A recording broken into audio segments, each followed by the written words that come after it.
let us continue with the Count of Monte Cristo. Chapter 62. Ghosts. At first sight, on the outside, the house in Artoile had none of the splendour one would expect from a dwelling intended for the magnificent Count of Monte Cristo. But this simplicity was consistent with the master's wishes. He had given strict instructions that nothing was to be changed on the outside, and one had only to consider the inside to understand why. The door was hardly open before the scene had changed utterly. Monsieur Bertuccio had outdone himself in the good taste shown in the choice of furnishings and in the speed of fitting the house out.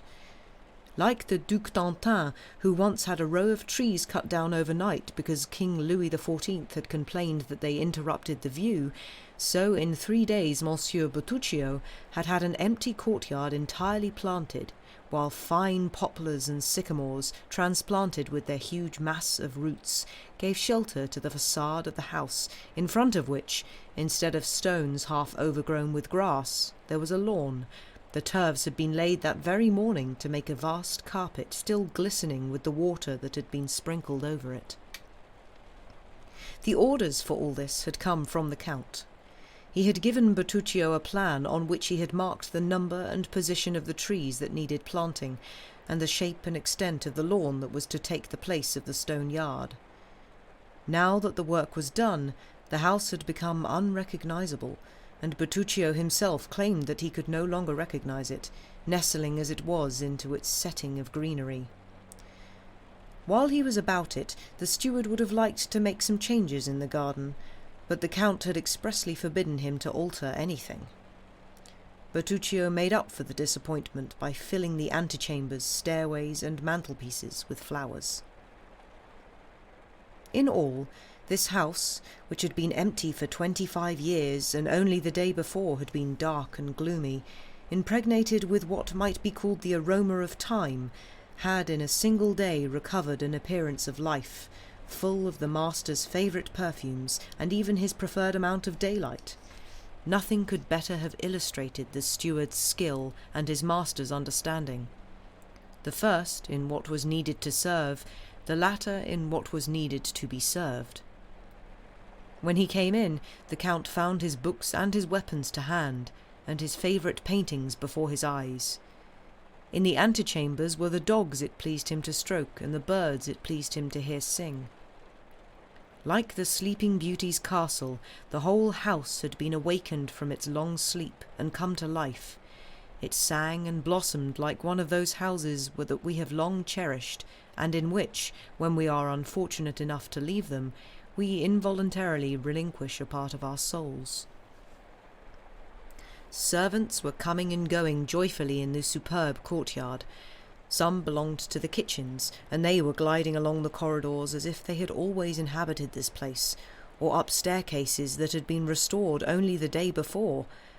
Others were stationed in the coach-house, where the different sets of harnesses, numbered and stored, seemed to have been here for 50 years, and the stables, where the horses in their stalls neighed in answer to their grooms, who spoke to them with more respect than many servants use in addressing their masters.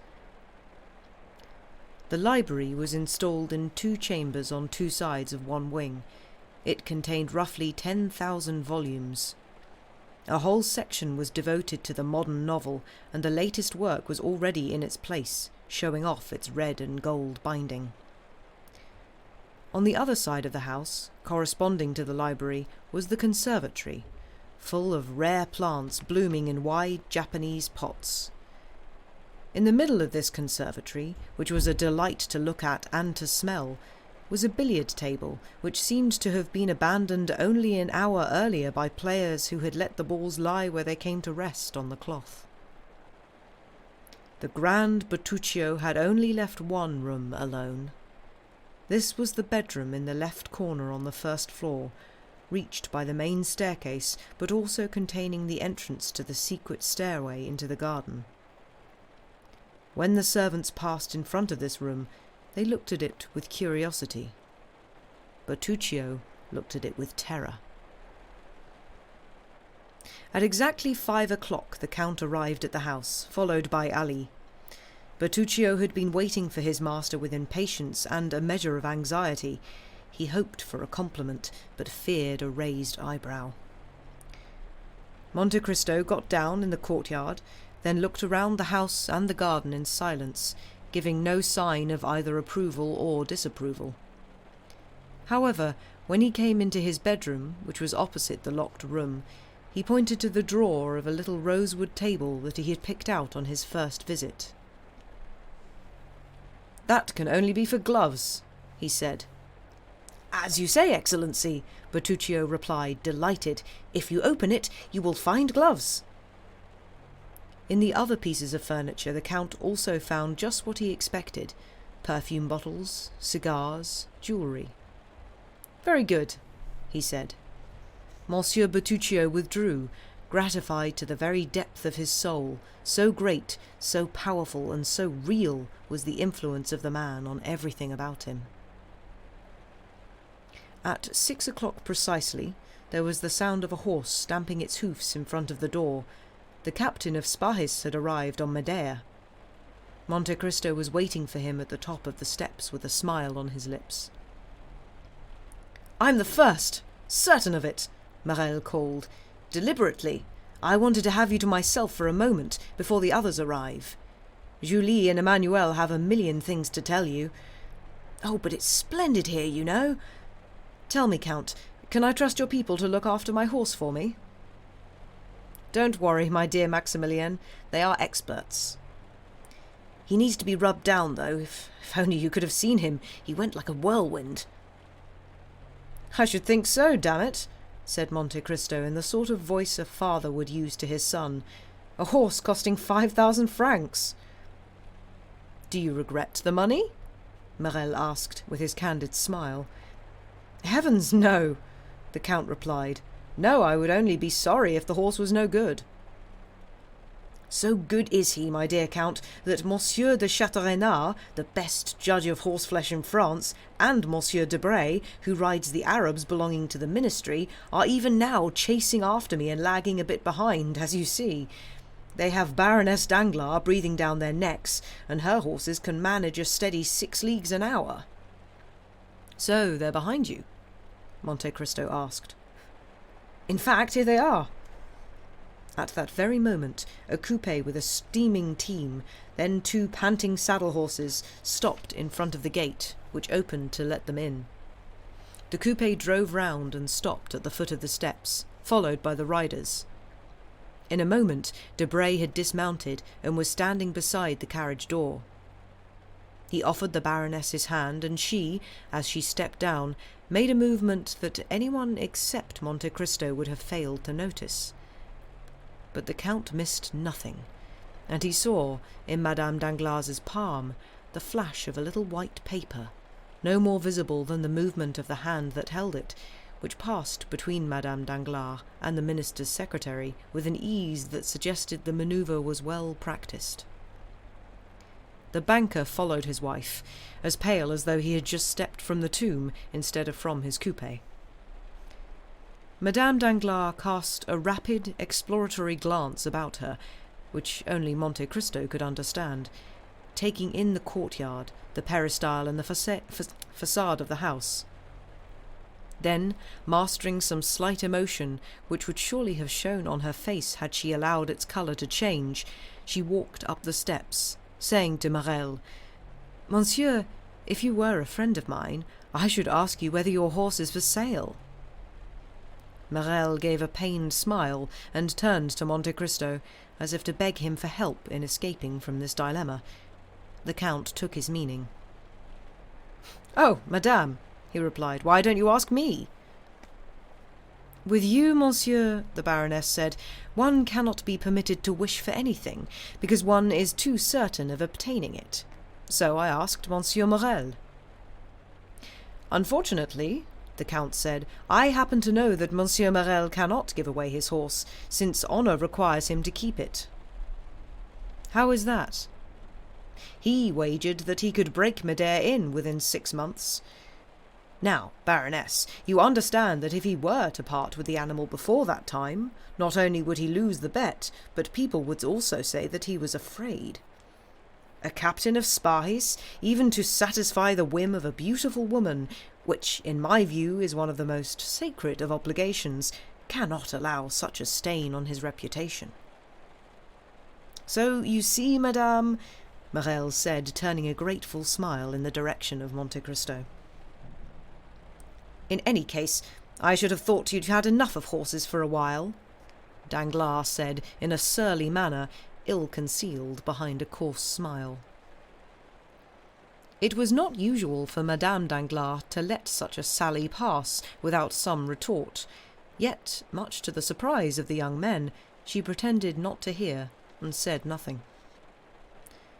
Monte Cristo smiled at her silence, a sign of unaccustomed humility, while at the same time showing the Baroness two vast Chinese porcelain pots, wreathed in marine vegetation of such size and craftsmanship that only nature can possess such richness, vigour, and ingenuity.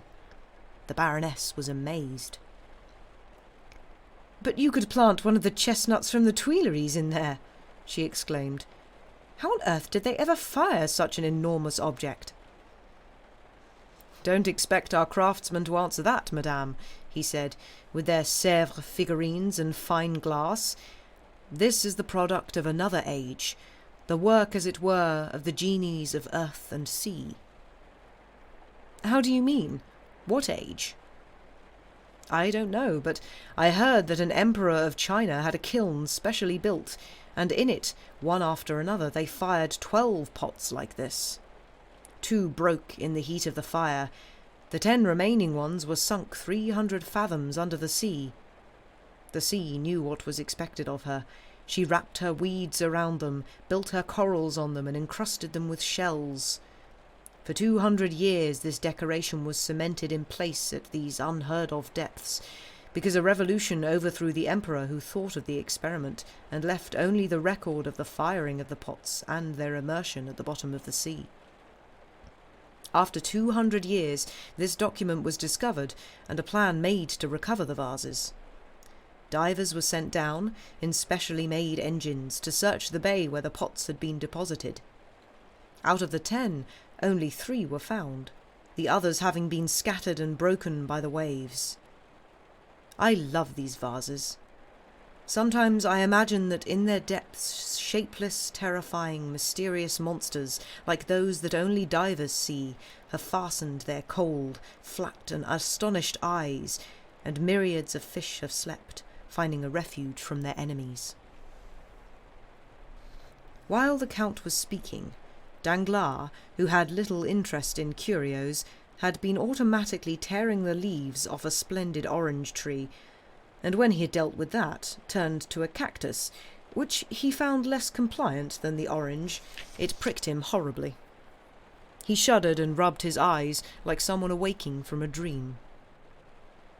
"Monsieur," Monte Cristo said to him, "I know you are a connoisseur of paintings, and have magnificent things yourself, so I cannot recommend mine.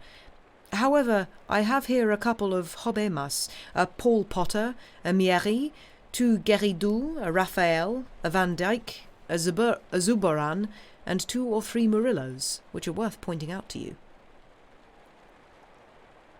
"Look," said Debray, "there's a Hobbema I recognize."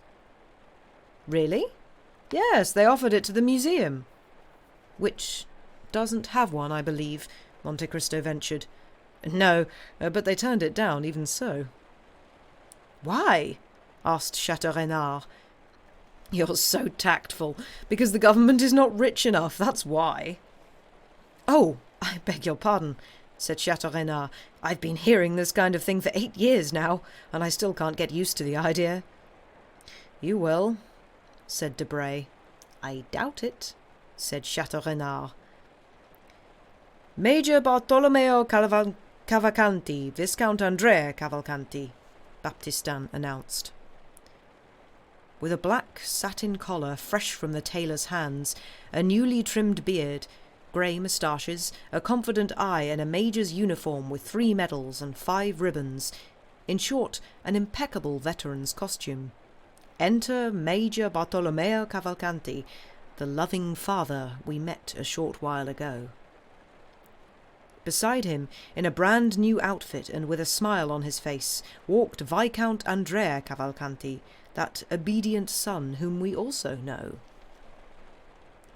The three young men were talking among themselves, and they looked from father to son, naturally subjecting the latter to a longer and more detailed examination. "Cavalcanti," said Debray. "Damn it, said Morel, that's a fine name." "Yes," said Chateau Renard, "there's no denying it. These Italians have stylish handles, but no dress sense." "That's a bit hard, Chateau Renard," said Debray. "Those are well-cut clothes, and brand new." "Precisely what's wrong about them. The fellow looks as though he had dressed up today for the first time in his life." "Who are these gentlemen?" Danglars asked Monte Cristo. "As you heard, the Cavalcantis. All that tells me about them is their name." "Of course, you would not be acquainted with our Italian nobility. Cavalcanti is synonymous with royal blood." "Wealthy?" the banker asked. "Fabulously." "What do they do?" "They try to spend their money, but are unable to exhaust their fortune. Moreover, they have some credits with your bank, according to what they told me when they came to see me a couple of days ago. I even invited them for that very reason. I'll introduce you." "They seem to speak French very well," said Danglars. "I understand the son was educated in a college in the south, in Marseille or thereabouts. You will find him a great enthusiast." "For what?" asked the Baroness. "For French women, madame. He is determined to find a wife in Paris." "That's a fine notion," Danglars said, shrugging his shoulders. Madame Danglars gave her husband a look that, on any other occasion, would have preceded an outburst, but for the second time she kept silent. "The Baron seems very gloomy today," Monte Cristo said to Madame Danglars. "Are they trying to appoint him minister by any chance?" "Not yet, as far as I know. I think he must have been gambling on the stock exchange and lost, and doesn't know who to blame." "Monsieur and Madame de Villefort," Baptistin announced. The two people in question came in. Despite his self-control, Monsieur de Villefort was visibly disturbed. Taking his hand, Monte Cristo noticed that it was trembling. Really, only women know how to disguise their feelings, he thought, looking at Madame Danglars, who was smiling at the Crown Prosecutor and embracing his wife. After these first exchanges, the Count noticed Bertuccio, who up to then had been busy in the kitchens, and was now slipping into a little drawing-room next to the one where they had gathered. He went over to him and said, "What do you want, Monsieur Bertuccio?" "His Excellency did not tell me the number of his guests." "Ah, you're right. How many places should I lay?" "Count for yourself." "Is everyone here now, Excellency?" "Yes." Monte Cristo did not take his eyes off Bertuccio while he glanced through the half-open door. "Oh, my God!" Bertuccio cried. "What is it?" the Count asked. That woman! That woman!" "Which one?" "In the white dress with the diamonds, the blonde." "Madame Danglars?"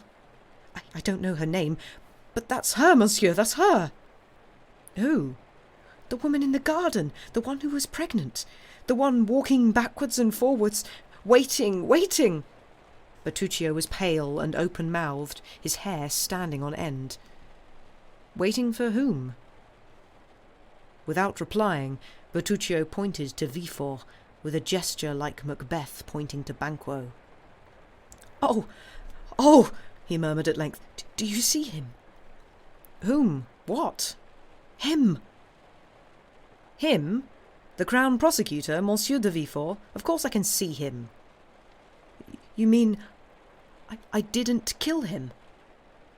Come, I think you are losing your wits, my good Bertuccio," said the Count. "But he isn't dead." "No, he isn't, as you can very well see. Instead of striking him between the 6th and 7th left rib, as your compatriots usually do, you must have struck higher or lower. And these lawyers, you know, are not easy to kill off. Either that, or else everything that you told me is untrue, a product of your imagination, a hallucination of the mind. Perhaps you fell asleep while inadequately digesting your revenge. It weighed down on your stomach and you had a nightmare, nothing more. So recover your wits and count. Monsieur and Madame de Villefort, 2. Monsieur and Madame Danglars, 4. Monsieur de Château-Renard, Monsieur de Bray, Monsieur Morel, 7. Major Bartolomeo Cavalcanti, 8. 8, Bertuccio repeated. Wait for a moment. You're in a devilish hurry to be gone, and you're forgetting one of my guests. Monsieur Andrea Cavalcanti, the young man in the black coat there, looking at the Virgin by Murillo and just turning round. This time Bertuccio started to give a cry that a look from Monte Cristo froze on his lips. Benedetto, he muttered under his breath. Fate! It is just striking 6:30, Monsieur Bertuccio, the Count said severely. This is the time for which I ordered dinner to be served, and you know that I don't like to wait. At this, Monte Cristo went into the drawing-room where his guests had gathered, while Bertuccio returned to the dining-room, steadying himself against the walls. 5 minutes later the doors opened. Bertuccio appeared, and, making a final heroic effort, like Vatel at Chantilly, he announced, Monsieur le Comte is served. Monte Cristo offered his arm to Madame de Villefort. Monsieur de Villefort, he said, please be good enough to escort Madame la Baronne Danglars. Villefort obeyed, and they went into the dining-room. Chapter 63. Dinner. It was clear that all the guests experienced the same feeling as they went into the dining-room. They were wondering what strange force had brought them together in this house, and yet, puzzled and even in some cases nervous though they were, they would not have wished to be anywhere else. Recent connections, the Count's unusual and isolated situation, and his unknown, almost fabulous fortune, should have required the men to be cautious and have deterred the women from entering a house where there was no one of their own sex to receive them. Yet the men had been prepared to discard caution, and the women custom. Curiosity had pricked them with its irresistible spur and overcome all other feelings. Only the Cavalcantis, the father despite his starchiness and the son despite his casual manners, seemed uncomfortable at finding themselves in the house of this man whose motives they did not understand, with these other people whom they were meeting for the first time. Seeing Monsieur de Villefort approach to offer his arm, as Monte Cristo had instructed him, Madame Danglars started, and Monsieur de Villefort felt his own expression change behind his gold-rimmed spectacles when he felt the Baroness's arm touch his. Neither of these two reactions had escaped the Count. There was much to interest an observer of the scene merely in such contact between individuals. Monsieur de Villefort had Madame Danglars on his right and Morel on his left. The Count was sitting between Madame de Villefort and Danglars. The other places were filled by de Bray, sitting between the elder Cavalcanti and the younger, and by Château-Renard, between Madame de Villefort and Morel. The meal was magnificent. Monte Cristo had determined entirely to discard Parisian symmetry and to supply the desired nourishment more to the curiosity than to the appetite of his guests. They were offered an oriental feast, but more like a repast from the Arabian Nights than anything else. All the fruits that the four corners of the earth can deliver whole and ripe into the European horn of plenty were amassed in pyramids, in Chinese vases and Japanese bowls. Rare birds with their most brilliant feathers, monstrous fish lying on sheets of silver, all the wines of the Aegean, Asia Minor and the Cape, enclosed in the extravagantly moulded vessels, the bizarre form of which seemed to add to the savour of the food, all came past in succession, like one of those reviews in which Apicius invited his guests to participate. before the eyes of these Parisians who could accept an expenditure of 1,000 louis on a dinner for 10, provided that one ate pearls like Cleopatra or drank molten gold like Lorenzo de' Medici. Seeing the general amazement, Monte Cristo burst into laughter and began to scoff aloud. "Gentlemen," he said, "you must confess that when one has reached a certain level of prosperity, only the superfluous becomes necessary, just as these ladies will admit that, beyond a certain degree of rapture, only the ideal is tangible. So, let us pursue the same line of argument. What is a marvel? Something that we do not understand. What is truly desirable? A possession that we cannot have. So my life is devoted to seeing things that I cannot understand and obtaining things that are impossible to have. I succeed by two means, money and will.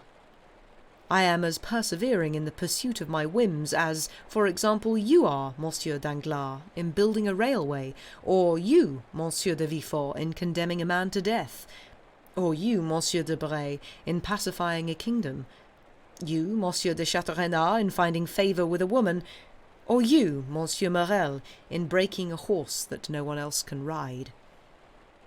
Take these two fish, for example, one of them born 50 leagues from St. Petersburg, the other 5 leagues from Naples. Isn't it amusing to bring them together on the same table?" "What kind of fish are they?" asked Danglars. "Monsieur de Châteaurenard, who has lived in Russia, will tell you the name of the first, and Major Cavalcanti, who is Italian, can tell you that of the other."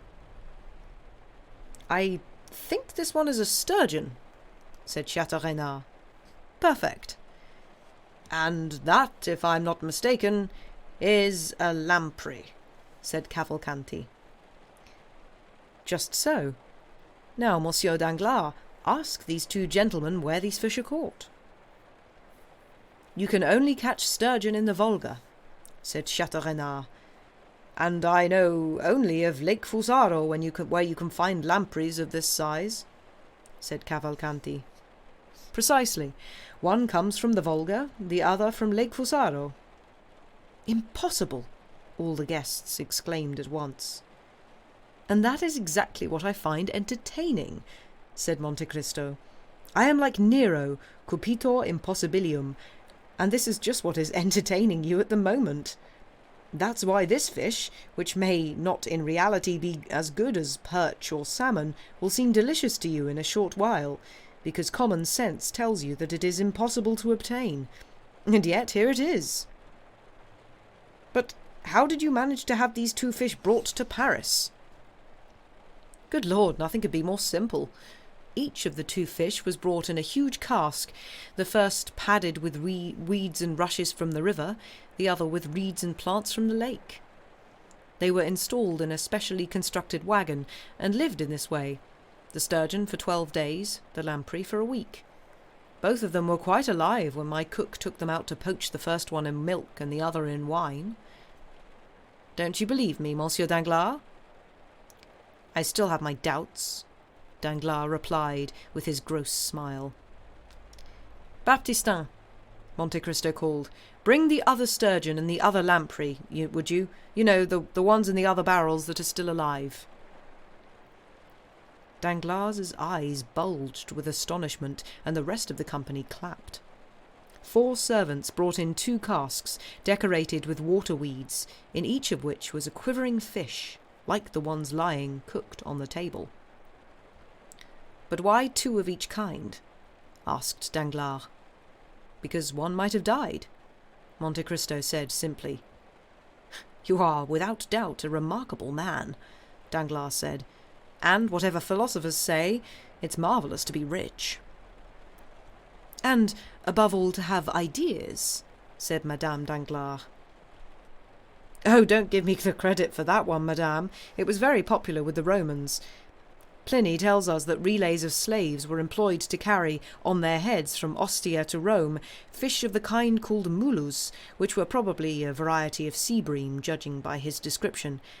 It was held a luxury to have it alive, because when it died the fish changed colour 3 or 4 times, like a vanishing rainbow, going through all the colours of the spectrum.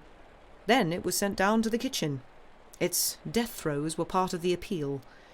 If it was not seen alive, it was despised when dead. Yes, said Debray, but it is only 7 or 8 leagues from Ostia to Rome. That's true, Monte Cristo replied, but what would be the merit in living 1800 years after Lucullus if one could not surpass him? The two Cavalcantis stared in astonishment, but had the good sense to keep quiet. That is all very fine, said Chateau-Renard, but I must admit that what I admire most is the efficiency of the service. Isn't it true, Monsieur le Comte, that you only bought this house 5 or 6 days ago? At the most, said Monte Cristo.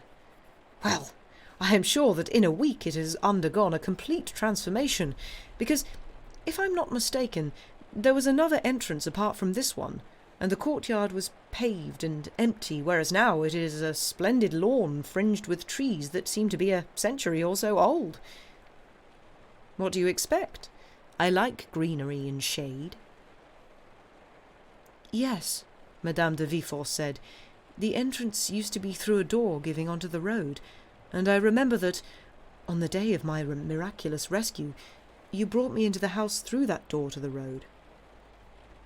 Yes, madame, said Monte Cristo, but since then I have decided to turn the entrance round so that I can see the Bois de Boulogne through my fence. In 4 days? Morel exclaimed. It's incredible. Yes, indeed, said Chateau-Renard. To make a new house out of an old one is a miracle, because this house was quite old and very gloomy. I remember my mother got me to look it over 2 or 3 years ago, when Monsieur de Saint-Marin put it on the market. Monsieur de Saint-Marin, said Madame de Villefort. Did this house belong to Monsieur de Saint-Marin before you bought it?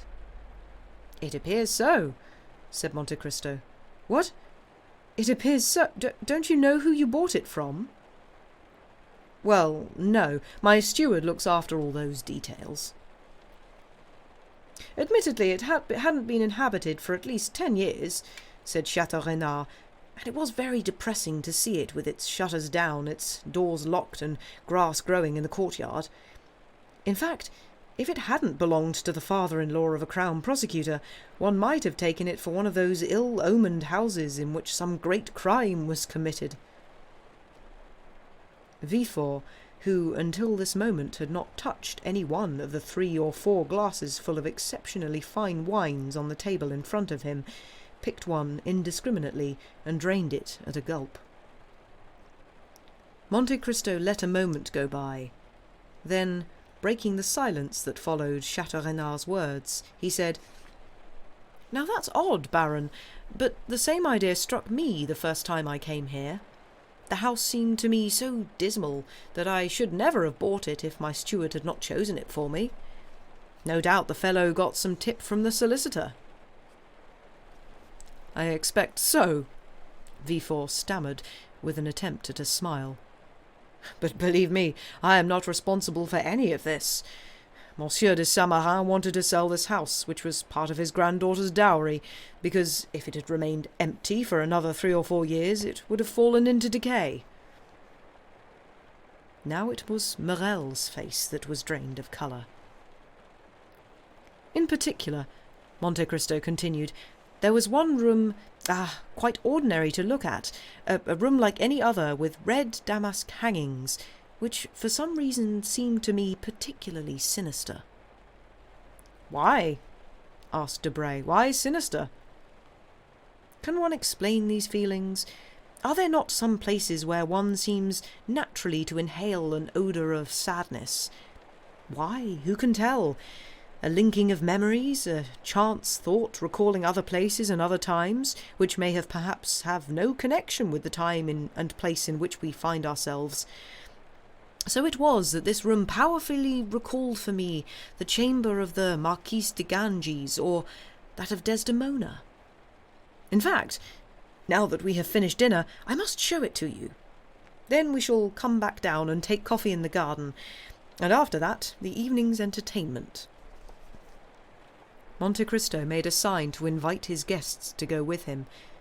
Madame de Villefort got up. He did the same, and everyone else followed suit. Villefort and Danglars, however, remained for an instant as if glued to their chairs, exchanging a look that was silent and icy cold. "Did you hear?" said Madame Danglars. "We must go," Villefort replied, getting up and offering her his arm. Everyone was already scattered around the house, driven by curiosity, because they assumed that the visit would not be confined to the single bedroom, but would allow them at the same time to wander around the rest of this hovel that Monte Cristo had transformed into a palace. So everyone rushed through one door after another. Monte Cristo waited for the two latecomers, and, when they had gone through in their turn, took up the rear with a smile which, if they could have understood its meaning, would have terrified the guests much more than the empty room they were about to enter. They began by going through the apartments. The bedrooms, which were done out in the Oriental manner, with no beds except divans and cushions, and no furniture except pipes and swords, the drawing-rooms hung with the finest old master paintings, and the boudoirs in Chinese materials, with fantastical colours, extravagant designs, and marvellous silks. Then, finally, they reached the famous room itself.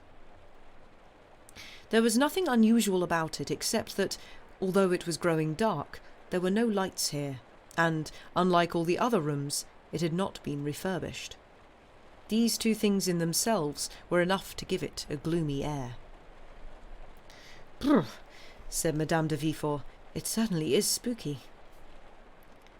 Madame Danglars tried to stammer a few words that no one heard, and various remarks were passed, all amounting to the opinion that the room with the red damask was truly sinister.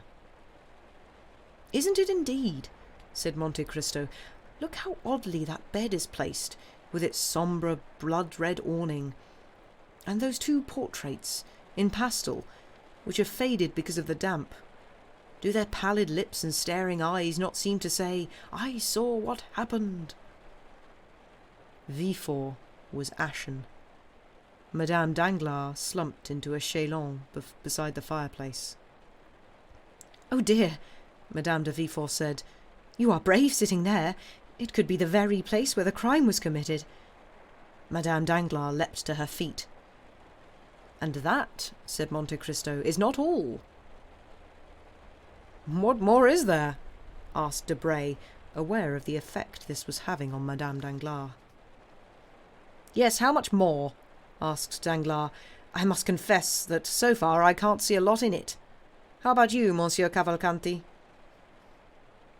"Well, we have Ugloino's tower in Pisa, Tasso's prison in Ferrara, and the bedroom of Francesca and Paolo in Rimini," the Italian replied. "Yes, but you don't have this little staircase," said Monte Cristo, opening a door concealed behind the hangings. "Look at it and tell me what you think." "What a sinister style of stairway," Chateau-Renard said with a laugh. "I don't know if that chien wine is conducive to melancholy," Debray said, "but the fact is that I am starting to see this house in a grim light." As for Morrel, ever since the mention of Valentine's dowry, he had remained glum and silent.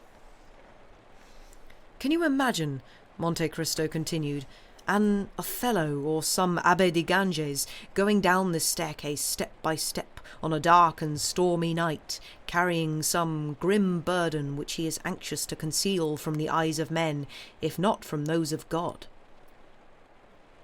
Madame Danglars almost fainted in the arms of Villefort, who was obliged to support himself against the wall. "Good Lord, madame!" Debray exclaimed. "What has come over you? How pale you are!" "What's come over her?" said Madame de Villefort. "What's come over her is quite simply that Monsieur de Monte Cristo is telling us these ghastly stories, no doubt hoping to make us die of fright." Yes, said Villefort. "Look, Count, you're terrifying the ladies." "What's wrong?" Debray whispered again to Madame Danglars.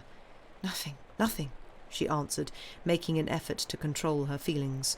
"I just need a little air." "Would you like to go down to the garden?" Debray asked, offering his arm to Madame Danglars and leading the way towards the hidden staircase.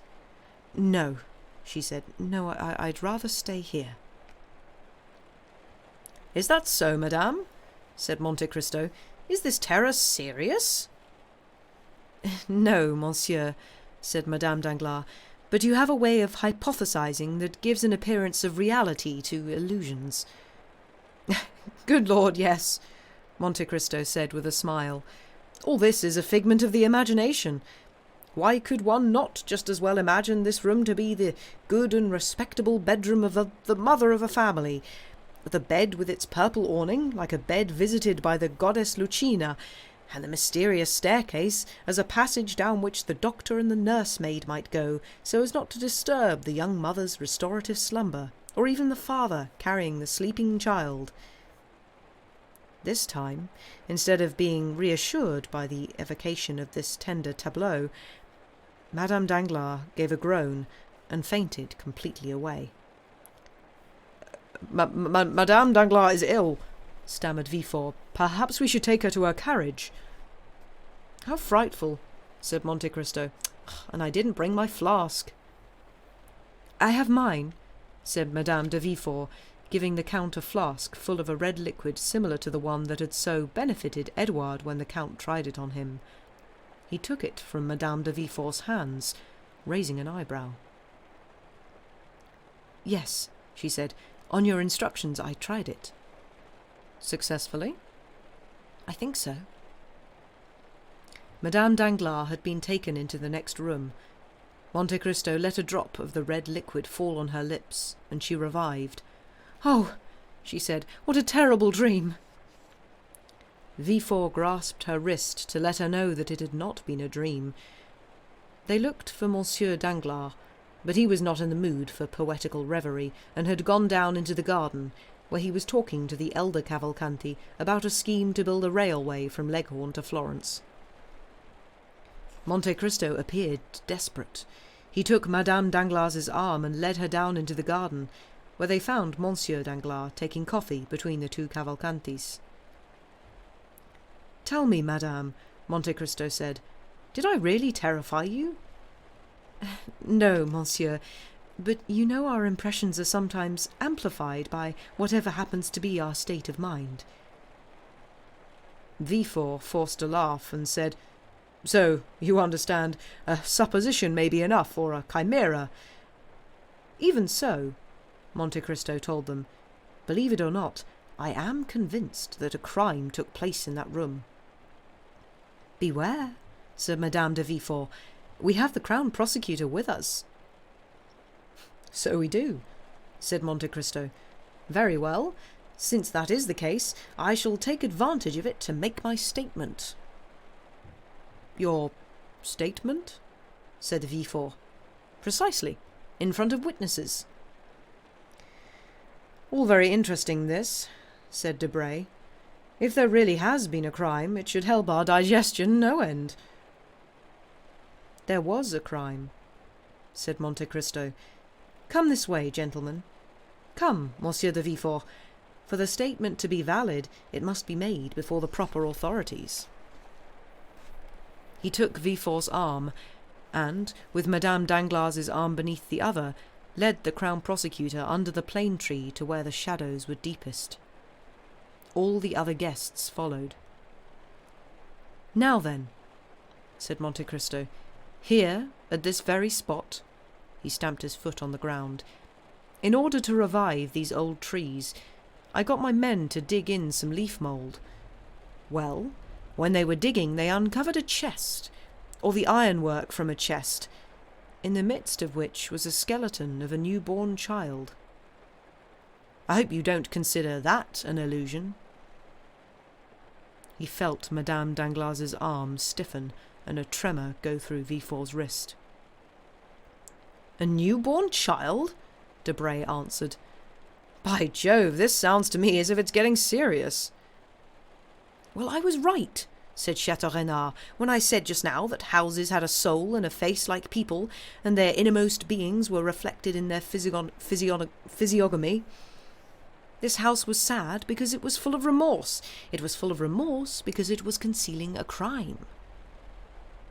Who says it was a crime? Villefort asked, making one final effort. What, a child buried alive in a garden? Is that not a crime? Monte Cristo exclaimed. What other name do you have for such an action, Crown Prosecutor? Who says that he was buried alive? Why bury him there if he was dead? This garden has never been a cemetery. What do they do to infanticides in this country? Major Cavalcanti asked innocently. Ha! They simply cut off their heads, Danglars replied. Oh, they cut off their heads, said Cavalcanti. I think so. That's right, isn't it, Monsieur de Villefort? Monte Cristo asked. Yes, Count, he answered in a voice that was hardly human. Monte Cristo could see that the two people for whose benefit he had devised this scene could not bear any more of it. So, not wishing to push them too far, he said, But, gentlemen, I think we are forgetting the coffee. And he led his guests over to the table which had been set in the middle of the lawn.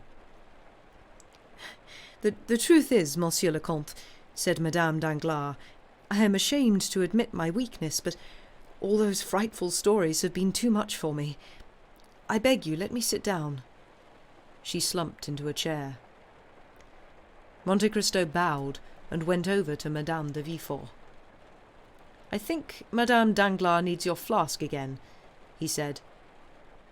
But before Madame de Villefort could go over to her friend, the Crown Prosecutor had already whispered in Madame Danglars' ear, I must speak to you. When? Tomorrow. Where? In my office. At the law courts, if you prefer. That could be the safest place. I shall be there. At that moment, Madame de Villefort came up. Thank you, my dear, said Madame Danglars, trying to smile. It's nothing. I'm quite better. Chapter 64. Whoops, that was me not paying attention to the end of the recording, and Lucy not leaving like a big pause at the end.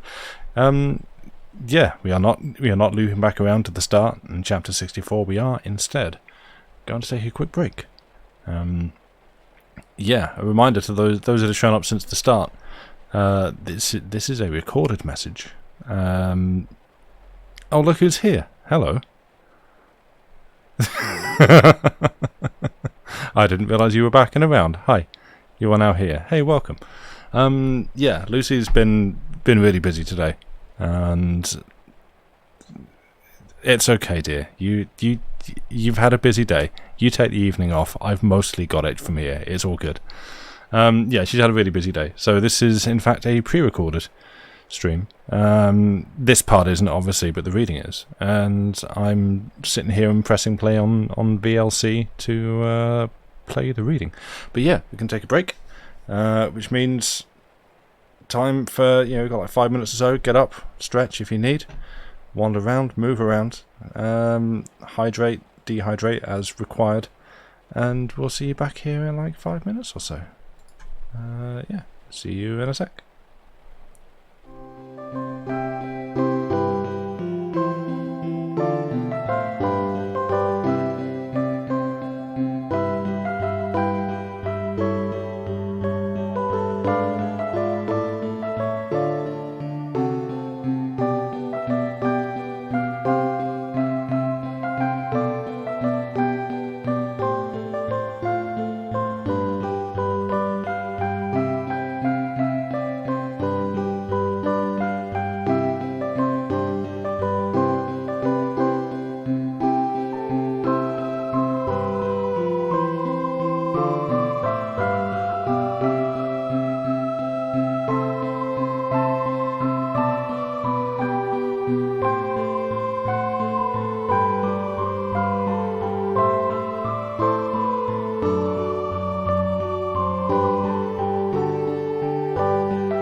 back. And you're back. Oh, apparently I've dropped 28 frames. Don't know where that came in, but sure. Okay. Everything seems like it's been going through okay though, so I hope that was... I mean, it's 28 frames, it's barely anything. But, yeah, okay. I hope that everyone's had a good break. Done what you needed to do, because we're about to go into the second part of this. I will quickly give notice that if anything untoward should happen to the stream during this half, I'm just going to blame Joey, because he's come in and keeps trying to jump up on the desk, which means that he keeps trying to walk across the laptop. Because it's very warm, he's very warm, he's a long-haired cat, and so apparently that means must try as hard as possible to sleep on the warm computer. It is also on the way to the window ledge, which he likes to sit at, but mostly we'll just come and try and walk across and lie upon the laptop. Cat hates stream? I don't know. I honestly wouldn't even want to try and predict what's going through his head.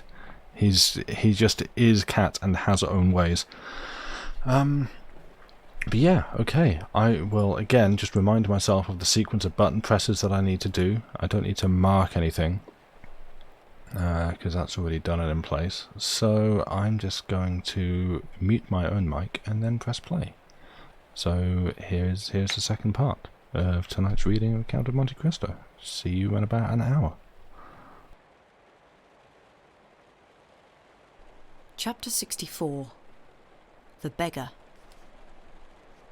The evening went on. Madame de Villefort expressed a desire to return to Paris, which Madame Danglars had not yet dared to do, despite the obvious discomfort that she felt. So, at his wife's request, Monsieur de Villefort was the first to make a move to depart. He offered Madame Danglars a place in his landau, so that his wife could look after her. As for Monsieur Danglars, he paid no attention to what was going on, being engrossed in a most absorbing conversation about industrial matters with Monsieur Cavalcanti. While Monte Cristo was asking Madame de Villefort for her flask, he had noticed Monsieur de Villefort go over to Madame Danglars and, judging by the situation, also guessed what was said between them, even though Villefort had spoken so softly that Madame Danglars herself could hardly hear him. He made no objection, but let Morel, Debray, and Châteaurenard leave on horseback, while the two ladies got into Monsieur de Villefort's landau. Danglars, for his part, was increasingly delighted with the elder Cavalcanti, whom he invited to join him in his coupé. As for Andrea Cavalcanti, he took his tilbury, which was waiting at the door with a groom, dressed in an extravagant version of the English fashion, holding the enormous iron-grey horse and standing on tiptoe. Andrea had said little during dinner, precisely because he was an intelligent lad who was afraid of saying something ridiculous in front of these rich and powerful guests, amongst whom his anxious eyes had perhaps been disturbed to find a crown prosecutor. After that, he had been monopolized by Monsieur Danglars, who, after a quick glance at the stiff-necked old major and his rather shy son, had weighed up this evidence in the light of Monte Cristo's hospitality, and concluded that he was dealing with some nabob who had come to Paris to finish his only son by introducing him to society. Consequently, he had looked with odious complacency at the huge diamond adorning the major's little finger, for the major, as a cautious man of the world, had been afraid that some accident might befall his banknotes, and had rapidly converted them into an object of value. Then, after dinner, still on the pretext of industry and travel, he had questioned father and son on their style of life. The pair, knowing that one of them was to have his credit of 48,000 francs when they arrived with Danglars's bank, and the other his annual credit of 50,000 livres, had both been charming and full of conviviality towards the banker. Indeed, their gratitude felt so urgent a need to express itself that they would have even shaken hands with the Danglars' servants, if they had not managed to restrain themselves. One thing in particular increased Danglars' respect, one might almost say veneration, for Cavalcanti.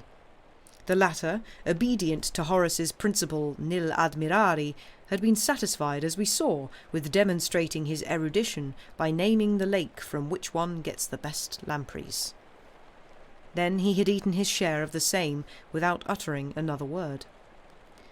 Danglars jumped to the conclusion that this kind of feast was quite familiar to the illustrious descendant of the Cavalcantis, who probably dined at his home in Lucca on trout from Switzerland and lobster from Brittany, brought to him by the same means as the Count had used to fetch lampreys from Lake Fusaro and sturgeon from the Volga.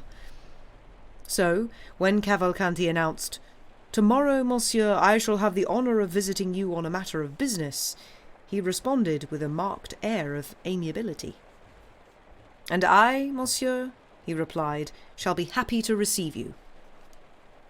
Whereupon he had offered to drive Cavalcanti back to the Hôtel de France, provided, of course, that he could bear to be separated from his son. Cavalcanti replied that his son had long been accustomed to lead the bachelor life of a young man, and consequently had his own horses and carriages. Since they had not arrived together, he saw no difficulty in their leaving separately. So the Major got into Danglars' carriage, and the banker took his place by his side, even more charmed by the man's ideas of order and economy, even though he gave his son 50,000 francs a year, which indicated a fortune capable of producing an income of some 5,000 or 6,000 livres. As for Andrea, in order to cut a good figure, he started by scolding his groom for not coming to collect him at the steps instead of at the gate, meaning that he had an extra 30 steps to reach his tilbury. The groom accepted the telling off with good grace, and shifted the bit into his left hand to restrain the horse, which was stamping its hoof with impatience, and with the other hand gave the reins to Andrea, who took them and lightly set his polished boot on the running board. At that moment a hand touched his shoulder. The young man looked around, thinking that Danglars or Monte Cristo must have forgotten to tell him something, and wished to catch him as he was leaving. But, instead of either of them, he saw a strange face, tanned by the sun and enclosed in a ready-made beard, with eyes shining like gems and a mocking smile which revealed, inside the mouth, each one in its place and not a single one missing, 32 sharp white teeth, as ravenous as those of a wolf or a jackal. The head, with its dirty greying hair, was covered in a red check handkerchief, and the dirtiest, most ragged workman's smock hung around a flame so fleshless and bony that you half expected the bones to clink like those of a skeleton as it walked. As for the hand which clasped Andrea's shoulder, and the first thing that the young man saw, it seemed to him to be of gigantic size. Did the young man recognize the creature in the light from the lantern on his tilbury, or was he simply struck by his horrible appearance? We cannot say, but he shuddered and started back. "What do you want with me?" he asked. "Beg pardon, governor," the man said, lifting a hand to his red kerchief. "I may be interrupting, but I must have a word." "You shouldn't beg after dark," the groom said, threatening to drive this troublemaker away from his master. "I'm not begging, my fine fellow," the stranger replied with an ironic smile, a smile so terrifying that the groom shrank back. "I just want to say 2 words to your governor, who asked me not a fortnight ago to do something for him." Come, come," said Andrea, loudly enough to disguise his anxiety from the servant. "What do you want? Quick now, friend." I want, the man in the red kerchief whispered, "you to spare me the trouble of walking back to Paris. I'm very tired, and not having dined as well as you, I can hardly stand." The young man shuddered at this unusual familiarity. "But what do you want from me?" he asked. "Well, I should like you to let me get into your fine carriage and to drive me back." Andrea's face paled, but he said nothing. "For heaven's sake," the man in the red kerchief said, digging his hands into his pockets and giving the young man a challenging look. "Yes, it's an idea I've got. Do you understand, my little Benedetto?" At that name, the young man no doubt thought again, with the result that he went over to his groom and said, "I did indeed give this man a job to do for me, and he is going to tell me the outcome. Walk as far as the gate and take a cab there so as not to be too late home." The servant went away, surprised. "At least let me reach the shadows," said Andrea.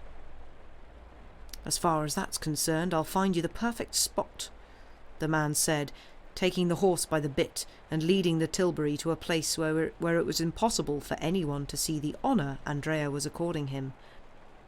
"It's not because I want the glory of getting into your fine carriage," he continued, "but simply that I am tired, and also a bit because I have business to discuss with you."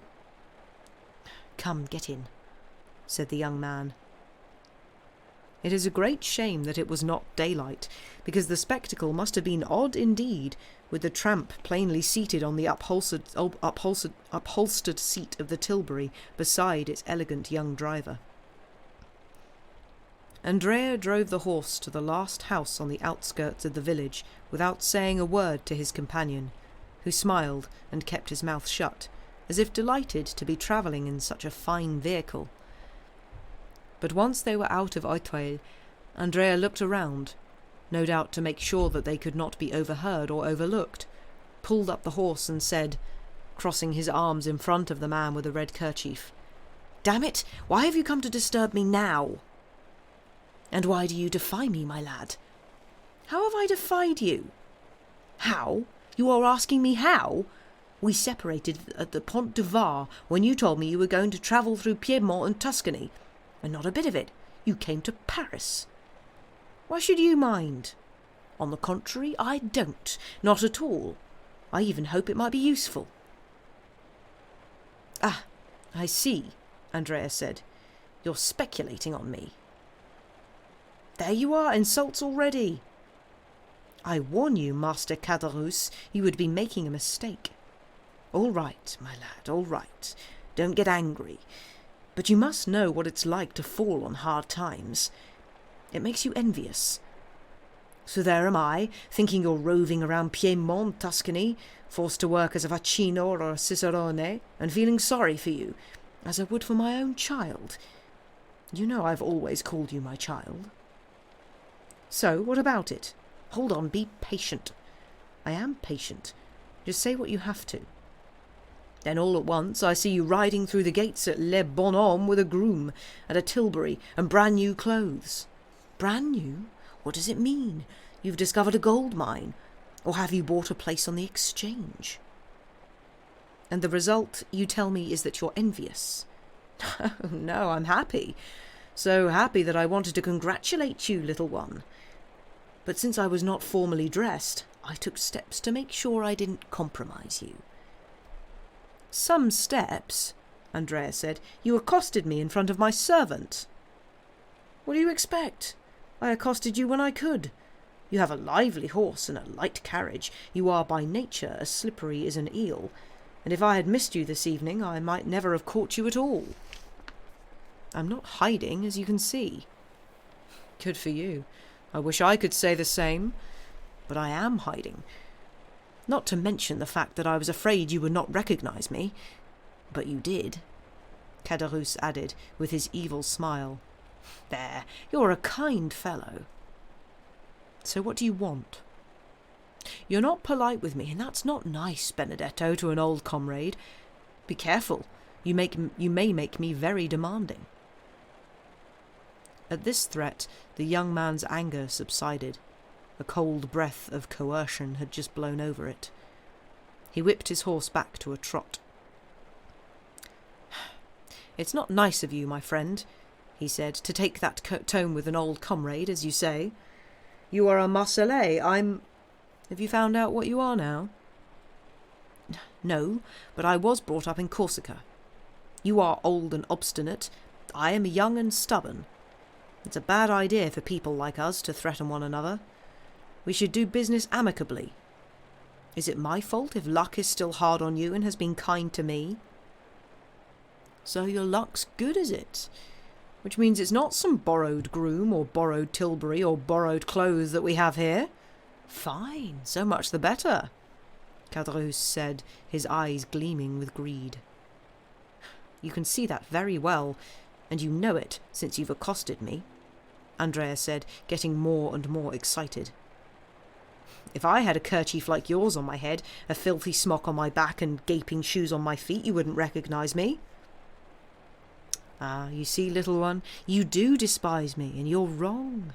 Now I've found you, there's no reason why I shouldn't be dressed in fine linen like anyone else, since I know your generosity. If you had 2 coats, you would give one to me. I gave you my share of soup and beans when you were starving. That's true, Andrea said. What an appetite you had. Do you still? Surely, Andrea said with a laugh. You must have had a good dinner with that prince you've just left. He's not a prince, just a count. A count? Rich, huh? Yes, but don't rely on him. He looks an awkward customer. Oh, don't worry. I've got no plans for your count. Keep 'em for yourself. But, Caderousse added, the same unpleasant smile hovering about his lips, you'll have to pay for it, you know. Come on, what do you need? I think that with 100 francs a month. Yes? I could live on 100 francs? And not very well, as you know. However, with 150 francs, I should be very happy. Here are 200, said Andrea, putting 10 gold louis into Caderousse's hand. Good, said Caderousse. Come and see the concierge on the 1st of every month, and you will have the same. Come now, you're humiliating me again. Why? Sending me to deal with the skivvies? No, I want to deal directly with you. Very well, ask for me, and on the 1st of every month, as long as I am getting my income, you shall have yours. You see, I was right, you are a fine lad, and it's a blessing when good fortune comes to those like you. So, tell me all about it. Why do you need to know? Cavalcanti asked. There! Hostility again! No. Well, I found my father. A real one? As long as he pays. You will believe in and honour him. That's fair. What's this father's name? Major Cavalcanti. Is he happy with you? For the time being, I seem to fit the bill. And who found this father for you? The Count of Monte Cristo. Ah, this count you've just left. Yes. In that case, try to find me a post with him as grandparents, since he's making a business of it. I'll mention you to him. Meanwhile, what will you do? Me? Yes, you. You're a good lad to worry about that, said Caderousse. Since you're taking such an interest in me, I can at least find out something about you myself. Very well. I'm going to rent a room in a respectable house, buy myself a decent coat, get a shave every day, and go and read the newspaper in a cafe. In the evenings, I shall go to the theatre with the man who organises the claque. I'll be taken for a retired baker. That's my dream. Excellent. If you follow that plan sensibly, everything will be fine. Listen to Monsieur Bousset. What are you going to become, a peer of the realm? Ah, Andrea said, who knows? Perhaps Major Cavalcanti is one. What a shame the hereditary peerage has been abolished. Keep off politics, Caderousse. Now you have what you wanted, and we have arrived home. Jump down and disappear. Not so, my good friend. What do you mean, not so? Just think, little one. Here I am with a red kerchief on my head, virtually no shoes, no documents at all, and 10 gold Napoleons in my pocket, quite apart from what was there already, which adds up to around 200 francs. They would most certainly arrest me at the gate, and I should be forced in my own defence to tell them that you gave me these 10 Napoleons. Then there'd have to be a statement and an inquiry. They would find that I left Toulon without asking for leave and send me back from one police force to the next, down to the shores of the Mediterranean. I should simply become once more number 106, and goodbye to my dreams of playing the part of a retired baker. No, son, I'd rather stay honestly in the capital. Andrea raised an eyebrow. As he had boasted himself, this supposed son of Major Cavalcanti was something of a hothead. He paused, cast a rapid glance around him, and as his eyes completed this circular investigation, innocently let his hand go down to his trouser pocket, where it began to fondle the stock of a small pistol. However, during this same time, Caderousse, while not taking his eyes off the other man, put his hands behind his back and gently opened a long Spanish knife which he kept there for any eventuality. These two friends, as one may see, were well suited to understand one another, and did so. Andrea's hand came empty out of his pocket, went up to his moustache and stroked it a few times. "Very well, Caderousse," he said. "Will you be content?" "I shall do my best," replied the innkeeper from the Pont du Gard, slipping his knife back into its sheath. "Come on then, back to Paris. But how will you get through the gates without arousing suspicion? Dressed as you are, I think you're even more likely to do so than if you were on foot." "Wait, I'll show you." And Caderousse took Andrea's hat and the broad-collared greatcoat that the groom had left behind on his seat when he was sent away from the Tilbury. He put them on and adopted the sullen air of a servant in a good household whose master is driving himself. "So," said Andrea, "am I to go bareheaded?" "Pah! In this wind your hat could have easily blown off." "Come on then, let's get it over." "What's stopping you?" said Caderousse. "Not me, I hope." "Hush," said Cavalcanti. They had no trouble getting past the gate. At the first side road, Andrea stopped the carriage, and Caderousse jumped down. "Well then," said Andrea, "what about my servant's coat and my hat?" "Surely you wouldn't want me to catch cold," said Caderousse. "What about me?" "You're young, and I'm starting to grow old. Au revoir, Benedetto." And he disappeared down the narrow street. "Alas, alas," Andrea said with a sigh. "One can never be completely happy in this world."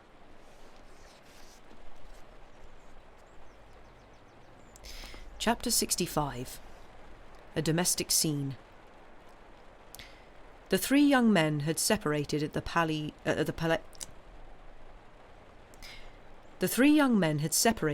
Place Louis XV, Morel going via the boulevards, Château-Renard crossing the Pont de la Révolution, and Debray following the path by the river. It seemed likely that Morel and Château-Renard would be returning to the bosom of their families, as they still call it in the house, in well-turned speeches, and at the theatre in the Rue de Richelieu, in well-written plays, but the same was not true of Debray. When he got to the Grille at the Louvre, he took a left turn, crossing the Carrousel at the double, slipped down the Rue Saint-Roch, came out the Rue de la Médochère, and arrived finally at Monsieur Danglars' door, just as Monsieur de Villefort's landau, having deposited him and his wife in the Faubourg Saint-Honoré, was pulling up to let the Baroness return home. Debray, as someone who knew the house, was the first to go into the courtyard, and he tossed the reins to a footman, then went back to the door of the carriage to help Madame Danglars, offering her his arm so that she could get down and go indoors. As soon as the gate was closed and the Baroness and Debray were in the courtyard, he asked, "What is wrong, Hermine? Why were you ill when the Count told that story? Or rather, that fairy tale?" "Because I was in terrible form this evening, my friend," the Baroness replied. "No, Hermine," Debray protested. "You won't convince me of that. On the contrary, you were in an excellent mood when you got to the Count's. I admit Monsieur Danglars was a trifle gloomy, But I know what importance you attach to his bad tempers. Someone did something to you. Tell me about it. You know that I should never allow anyone to insult you in any way." "You are wrong, Lucien, I assure you," Madame Danglars said. "It is just as I said, together with the bad temper that you noticed, and which I did not think was worth mentioning to you." It was clear that Madame Danglars was suffering from one of those nervous irritations which women are often unable to explain even to themselves, or else, as Debray had guessed, that she had experienced some hidden disturbance which she did not want to discuss with anyone. So, as a man who was used to treating the vapours as part of a woman's life, he did not press the matter, but waited for a suitable opportunity to arise, either for further questioning or else for a confession proprio motu. At the door of her room, the Baroness met Mademoiselle Cornélie. Mademoiselle Cornélie was her chambermaid and confidante. "What is my daughter doing?" asked Madame Danglars. "She spent the whole evening studying," Mademoiselle Cornélie answered.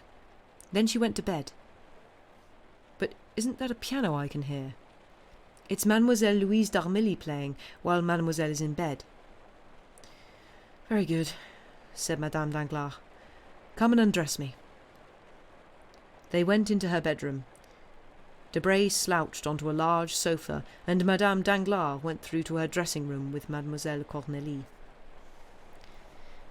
"My dear Monsieur Lucien," Madame Danglars said through the door, "are you still complaining that Eugénie doesn't deign to speak to you?" Lucien was playing with the Baroness's lapdog, which, acknowledging him as a friend of the house, was responding affectionately to his attentions. "Madame," he replied, "I'm not the only one who has complained about it to you. I think I heard Morcerf telling you the other day that he could not get a word out of his fiancée." "That's true," said Madame Danglars, "but I think that all this will change one of those fine mornings, and you'll see Eugénie coming to your chambers." "To my own chambers? I mean the ministerial ones." "Why?" "To ask you to persuade them to take her on at the opera. I must tell you, I've never seen such an infatuation with music. It's ridiculous in someone of her position." Debray smiled. "If she comes with your consent and that of the Baron," he said, "we'll have her engaged and try to make the part suitable for her, though we are not really rich enough to pay for a talent such as hers." "You may go, Cornélie," Madame Danglars said. "I don't need you any more." Cornélie vanished, and a moment later Madame Danglars emerged from her dressing-room in a charming negligée and sat down beside Lucien. Then, distractedly, she began to stroke the spaniel. Lucien looked at her for a moment in silence. "Come now, Hermine," he said eventually. "Something is troubling you, isn't it?" "No, nothing," said the Baroness, and yet, feeling stifled, she got up, tried to recover her breath, and went to look at herself in a mirror. "I'm a real fright this evening," she said. Debray was just getting up with a smile to go over and reassure the Baroness that this was not the case, when suddenly the door opened and Monsieur Danglars appeared. Debray sat down again. Madame Danglars had turned around at the sound of the door and was looking at her husband with an astonishment that she did not even attempt to conceal. "Good evening, madame," the banker said. "Good evening, Monsieur Debray." No doubt the Baroness thought that this unexpected visit signified something, for example, a desire to make up for the bitter words which the Baron had uttered during the day, so she took on a haughty air and turned towards Lucien, without answering her husband. "Read something to me, Monsieur Debray," she said.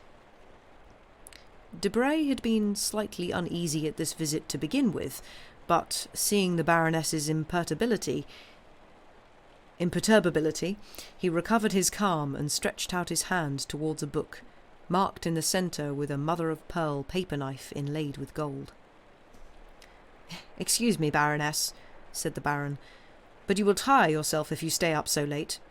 It is 11 o'clock, and Monsieur Debray lives a long way from here." Debray was astonished, though Danglars' voice was perfectly steady and polite. But behind the calm good manners he detected a certain unaccustomed impulse to do something apart from bowing to the wishes of his wife. The Baroness was equally surprised, and showed her astonishment with a look that would no doubt have given her husband pause for reflection if he had not been attentively searching the closing prices in a newspaper. The result was that her arrogant look failed to reach its target, and so was completely wasted. "Monsieur Lucien," the Baroness said, "I must declare I have not the slightest desire to sleep, and there are a dozen things I want to talk about, so you will stay and listen to me all night, even if you fall asleep on your feet."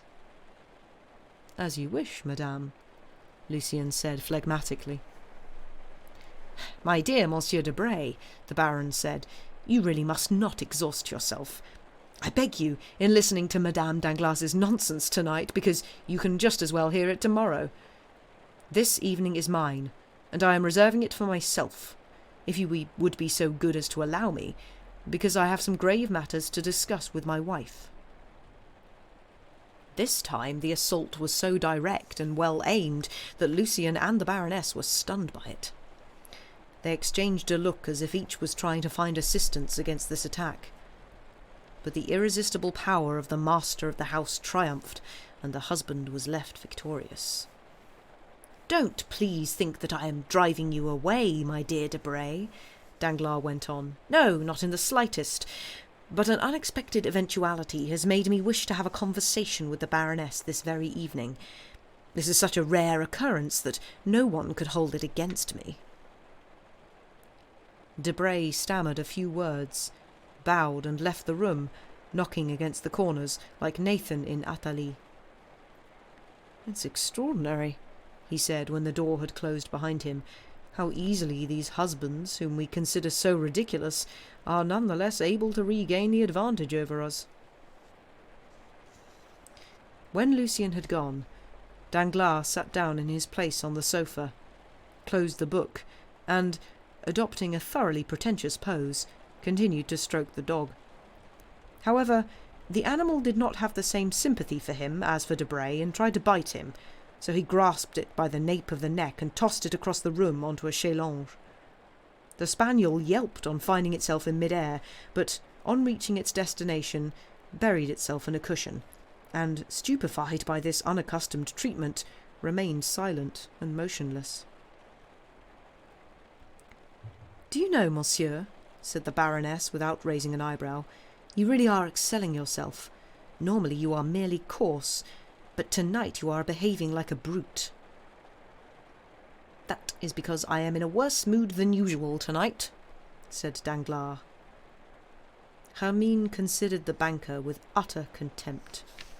Normally, Danglars, a proud man, would be infuriated by these looks, but on this occasion he hardly seemed to notice. "What do I care about your bad moods?"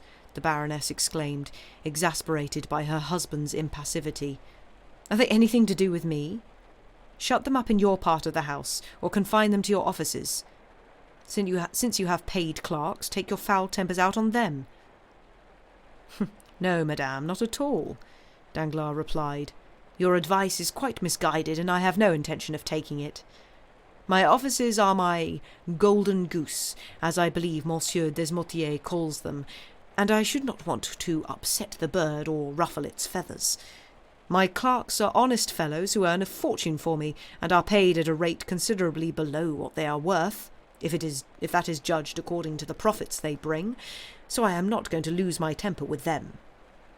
The people who do put me in a rage are those who eat my dinners, wind my horses, and plunder my wealth." "And what people are those who plunder your wealth?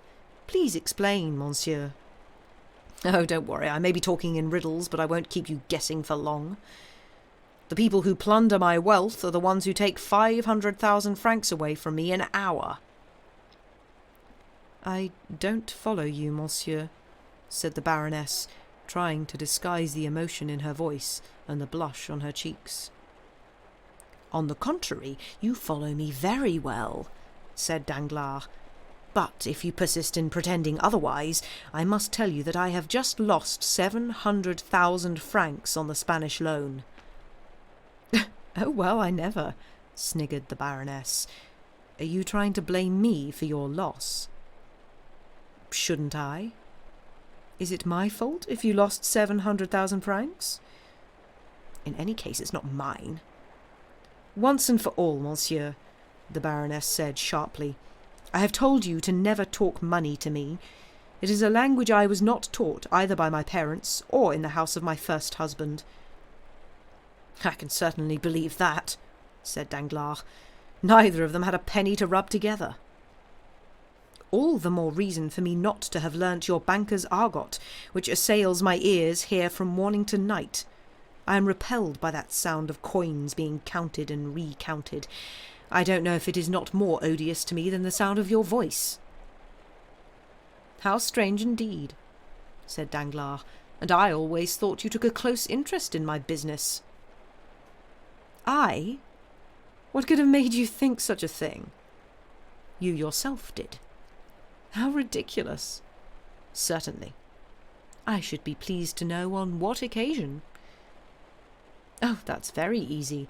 Last February you were the first to mention the Haitian funds to me.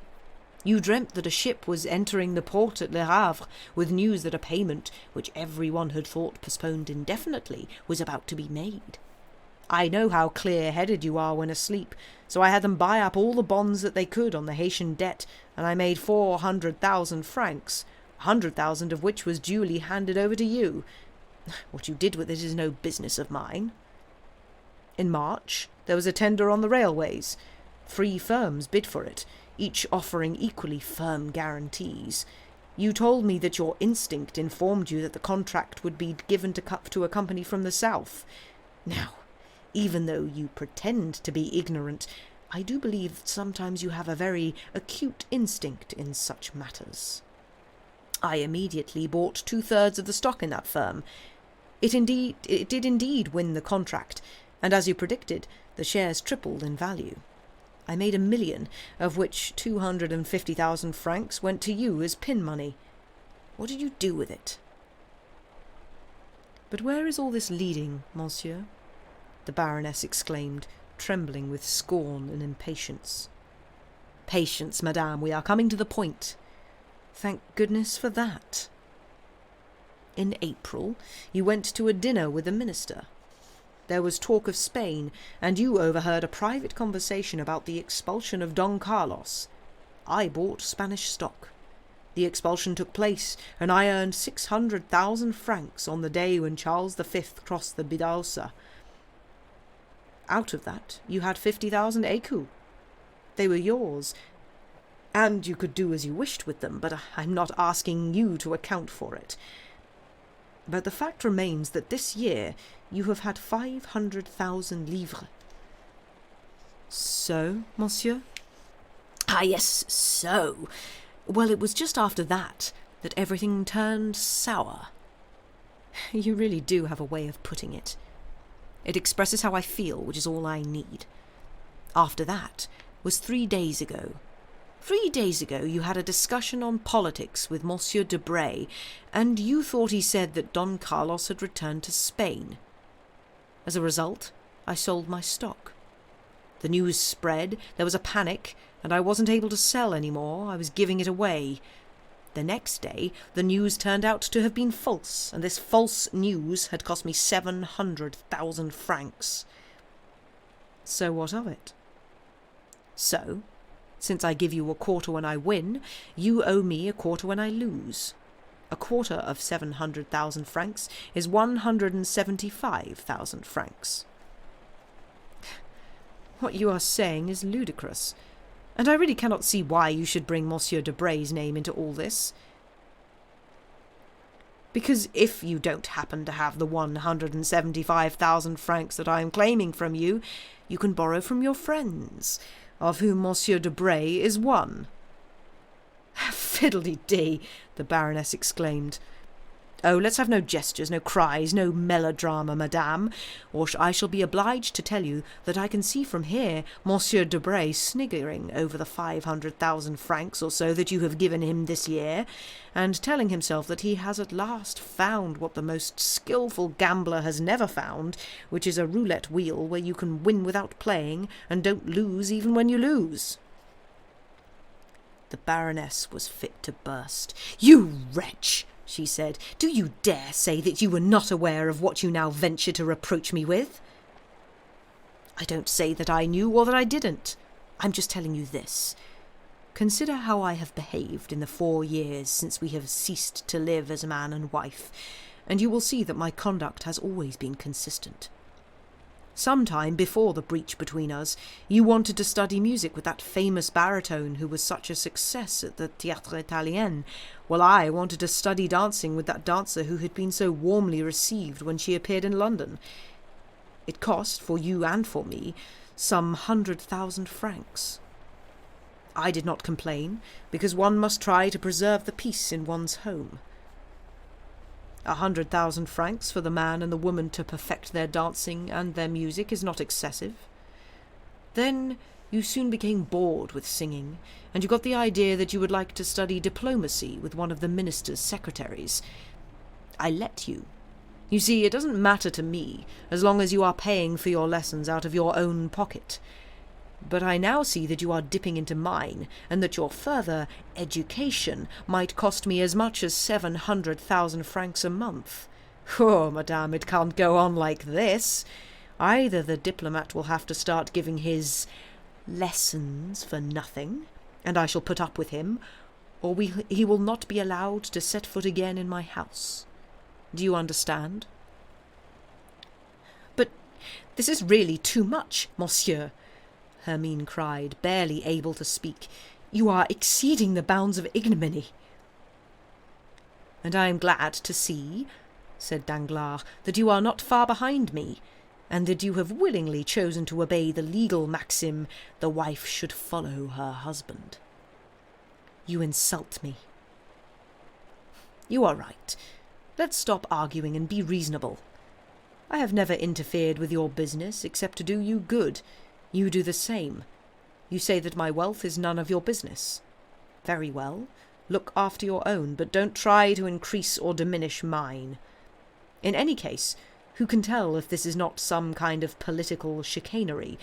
If the minister, furious because I am with the opposition and jealous of the popular sympathy that I enjoy, has not been in league with Monsieur Debray to ruin me?" "Very likely, I must say." "Why not? Who has ever seen anything like it? A false message on the telegraph? In other words, something more or less impossible. Different signals given by the two operators. It was done specifically to harm me.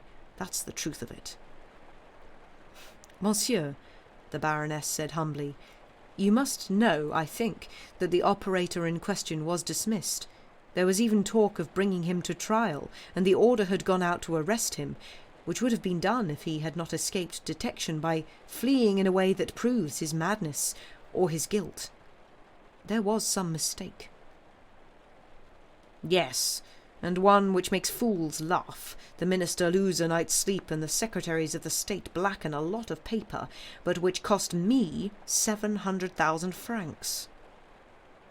"But then," Hermine said suddenly, "if all this, according to you, is Monsieur Debray's fault, why not tell him about it directly instead of coming to me? Why accuse the man and attack the woman?" "Do I know Monsieur Debray?" said Danglars. "Do I want to know him? Do I want to know that he gives advice? Do I want to take it? Do I gamble? No, you do all these things, not I." "But I would have thought, since you profit by it—" Danglars shrugged his shoulders. "What mad creatures they are, these women who think themselves geniuses because they have managed to carry on 1 or 2 affairs without everyone in Paris knowing about them. But just consider, even if you had disguised your irregularities from your husband himself, and that is the most elementary skill in the business, because most of the time husbands don't want to see what is going on, you would still only be a pale copy of what most of your society friends are doing. With me, it is different. I saw, and I have always seen. In roughly the past 16 years, you may have hidden a thought from me, but never a step, an action, or a sin. While you were flattering yourself as to your skill and firmly believed that you were deceiving me, what happened? The truth was that, thanks to my turning a blind eye, there has not been one of your friends, from Monsieur de Villefort to Monsieur de Bray, who has not been afraid of me. There is not one who has not treated me as the master of the house, which is my only claim on you. In short, not one would have dared say to you the things about myself that I am telling you today. I will let you make me hateful, but I refuse to allow you to make me ridiculous, and above all, I absolutely forbid you to ruin me." Until the name of Villefort was mentioned, the Baroness had looked fairly confident, but on hearing that name, she paled, and, getting up as though driven by a spring, she held out her arms as if to ward off an apparition, and took 3 steps towards her husband, as though trying to extract from him the remains of a secret that he did not know, or which, perhaps, he did not want to reveal altogether, as part of some vile scheme. For all Danglars' schemes were vile. "Monsieur de Villefort? What is this? What do you mean?" "What I mean, madame, is that Monsieur de Nargonne, your first husband, being neither a philosopher nor a banker, or perhaps being both, and seeing that there was nothing to be obtained from a crown prosecutor, died of sorrow or of wrath on coming back from a 9 months' absence to find you pregnant by 6. I am brutal. Not only do I know that, I am proud of it. It is the one secret of my success in business. Why, instead of killing the other man, did he kill himself? Because he had no fortune to save. But I do, and I have an obligation to my money. My associate, Monsieur de Bray, has lost me 700,000 francs. Let him pay for his share of the loss, and we shall continue to do business. Otherwise, let him go bankrupt for his 175,000 livres, and do what all bankrupts do, which is to disappear. Heavens, he's a charming youth, I know, when his news is accurate, but when it's wrong, there are 50 others in society who are worth more than he is." Madame Danglars was crushed, but she made one final effort to respond to this last assault. She fell back into a chair, thinking of Villefort, of the scene at the dinner, and of the strange series of misfortunes that had fallen, one by one, on her family over the past few days, replacing the comfortable peace of her household with shocking arguments.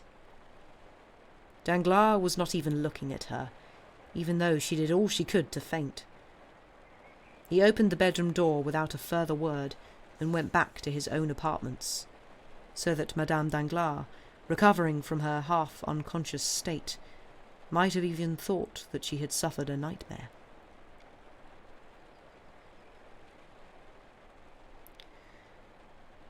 Chapter 66. Marriage Plans. The day after this scene, at the time which Debray usually chose to make a brief visit to Madame Danglars on his way to the office, his coupe did not appear in the courtyard. Instead, at this same time, around 12:30, Madame Danglars called for her carriage and went out. Danglars had been expecting this departure, and watched it from behind a curtain. He gave orders that he should be told as soon as Madame returned, but at 2:00 she had still not done so.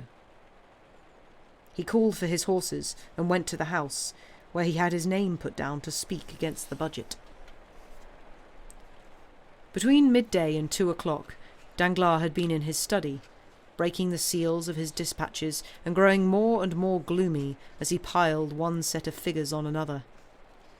He also received some visitors, including Major Cavalcanti, who, in blue as always, stiff and punctual, arrived at the time appointed on the previous day to complete his business with the banker.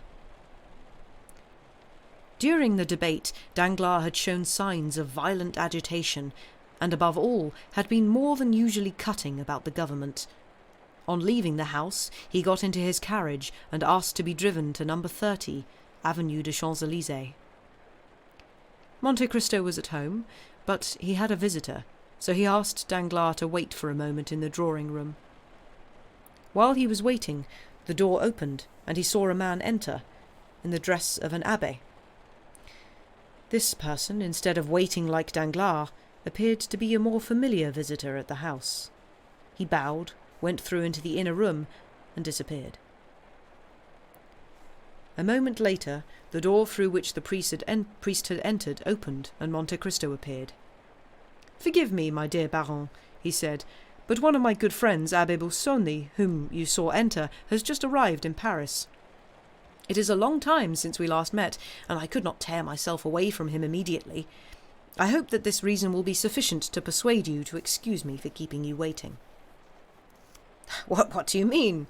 said Danglars. "I am the one who chose my time badly. I shall leave at once." "Not at all. On the contrary, please sit down. But, my goodness, what is wrong? You seem quite worried. In truth, you alarm me. A crestfallen capitalist is like a comet. He always warns of some great misfortune to come." "What's wrong, monsieur," said Danglars, "is that I have been suffering a run of bad luck for the past few days, and all the news I have is bad news." "Heaven preserve us," said Monte Cristo. "Have you had another loss on the exchange?" "No, I'm cured of that, at least for a few days. The latest is a bankruptcy in Trieste." "Really? I suppose your bankrupt wouldn't be Jacopo Manfredi by any chance?" "The very man. Here is someone who, for I don't know how long, has been doing 800,000 or 900,000 francs of business with me a year. Never any mistakes, never any delays. The man used to settle his debts like a prince, like a paying prince.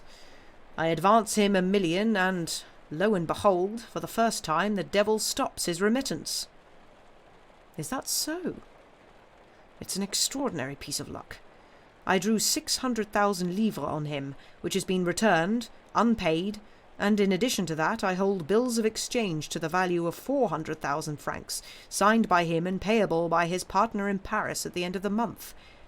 It is the 30th. I send someone for the money, and, as you've guessed, the partner is not to be found. With this Spanish business, it's been a good month, I can tell you." "But did you really lose on that Spanish business?" "No doubt about it. I'm not less than 700,000 francs down."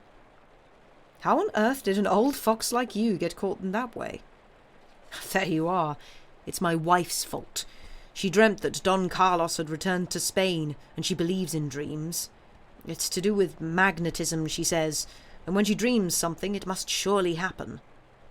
I allow her to gamble on her beliefs. She has her own account and her broker. She gambled and lost. Of course it was her money and not mine that she lost, but you must still see that when 700,000 francs go out of the wife's pocket, the husband is bound to notice it a little." "What? Didn't you know about it? Everyone was talking about what happened." "Yes, I did hear tell of it, but I didn't know the details. And then, I am utterly ignorant when it comes to anything to do with stocks and shares." "You don't gamble on the exchange?" "Me? How do you expect me to gamble? I already have enough trouble working out my income. I should be obliged to take on a clerk and an accountant as well as my steward. But on this matter of Spain, it seems to me that the Baroness was not alone in dreaming about the return of Don Carlos. Didn't the papers have something to say about it?" "Do you believe what you read in the papers?" "Not in the least. But I did think that Le Messager was an exception to the rule, and that it only carried authenticated news from the telegraph." "And that is precisely what can't be explained," Danglars said. "The news of Don Carlos's return did come through the telegraph." "All of which means that you have lost around 1,700,000 francs this month." "It's not a matter of around, that's the figure." "The deuce it is," Monte Cristo said sympathetically. "For a third-class fortune, that's a hard blow." "A third-class fortune?" Danglars exclaimed, slightly insulted. "What the devil do you mean by that?" "Oh, yes, no doubt," said Monte Cristo. "I divide the rich into 3 categories: first-class, second-class, and third-class fortunes. A first-class fortune I would call one which is made up of disposable treasures, land, mines, and incomes from government bonds in countries like France, Austria, or England, provided these treasures, possessions, or incomes add up to a total of at least 100 million. A second-class fortune is one whose owner possesses factories, business interests, viceroyships, or principalities yielding under 1,500,000 francs, all adding up to a capital of some 50 million. Finally, a third-class fortune would be capital paying compound interest, profits depending on the will of others or on chance, which are liable to be damaged by a bankruptcy or shattered by a telegraph signal, occasional speculation, and other operations subject to the whims of a fate which we might call force majeure, by analogy with the whims of nature which are force majeure, all of it amounting to a real or hypothetical capital of some 15 million. Isn't that roughly your situation?" "Good heavens, yes," said Danglars. "So that means that 6 months like the one you have just had would send a third-class firm to its deathbed," Monte Cristo said imperturbably. "Huh," Danglars said with a very pale smile. "That's a nice way of putting it." "Say 7 months," Monte Cristo continued in the same tone. "Tell me, have you ever considered that 7 times 1,700,000 francs makes about 12 million? No? Well, you are right, because if one were to reflect on such things, one would never venture one's capital, which is to the financier what his skin is to a civilized man. We have our more or less sumptuous clothes, which are our credit, but when a man dies he has only his skin. Just as when you leave business you will have your real wealth, 5 or 6 million at most, because a third-class fortune barely represents a third or a quarter of what it appears, much as the locomotive of a railway train, amid the steam and smoke that enwraps and enlarges it, is only at base a more or less powerful machine. Well, of the 5 million that represent your real capital, you have just lost around 2 million, which reduces your notional fortune or your credit by the same amount. All this means, my dear Monsieur Danglars, that your skin has just been opened by a wound which, repeated 4 times, would mean death. Well, well, you must be careful, my dear Monsieur Danglars. Do you need money? Can I lend you some?" Your sums are quite wrong," Danglars exclaimed, summoning up all the philosophy and dissimulation he could muster. "The way things stand, money has been coming into my account from successful speculation. The blood that flowed out of the wound has been replaced by nourishment. I may have lost a battle in Spain, and I was defeated at Trieste, but my Indian navy should have captured some galleons, and my Mexican prospectors have found a mine." "Excellent, excellent, but the scar remains. At the first loss it will reopen." "No, because my business is founded on certainties," said Danglars with the glibness of a charlatan whose profession is to extol his own credit. "For me to be overthrown, 3 governments would have to fall." "Well, it has happened." "And for the harvest to fail. Remember the 7 fat cows and the 7 lean cows. Or for the sea to part, as at the time of the Pharaohs, and even then there are several seas, and the ships would get through by turning into caravans." "So much the better, 1,000 times, my dear Monsieur Danglars," said Monte Cristo. "I see I was wrong, and that yours comes into the category of second-class fortunes." "I think I may aspire to that honour," said Danglars, with one of those fatuous smiles which had the same effect on Monte Cristo as the pallid moons that inferior painters plant in the sky above their ruins. "But since we are talking business," he continued, delighted at finding this excuse to change the subject, Can you give me some idea of what I might do for Monsieur Cavalcanti? Give him some money, I suppose, if he has a credit with you and you think it's good. Splendid. He presented himself this morning with a bill for 40,000 francs, drawn on you and payable on sight, signed Busoni and forwarded to me by you with your endorsement. You will appreciate that I gave him his 40 notes straight away. Monte Cristo gave a nod to signify his full approval. But that is not all, Danglars went on. He has opened a credit with us on behalf of his son. If I might venture to ask, how much is he giving the young man? 5,000 francs a month. 60,000 a year. I'm not surprised, Monte Cristo said, shrugging his shoulders. They are so timorous, these Cavalcantis. What does he expect a young man to do with 5,000 a month? But, you know, if the young man should need a few thousand more... Don't. The father would leave you to foot the bill. You don't know these Italian millionaires. They are real misers. By whom was the credit opened? By the firm of Fenzi, one of the best in Florence. I'm not saying that you'll lose, far from it, but keep strictly to the letter. Don't you have confidence in this Cavalcanti? Me? I'd give him 10 million against his signature. My dear sir, he is one of those second-class fortunes we were just talking about. Yet he is such an ordinary man.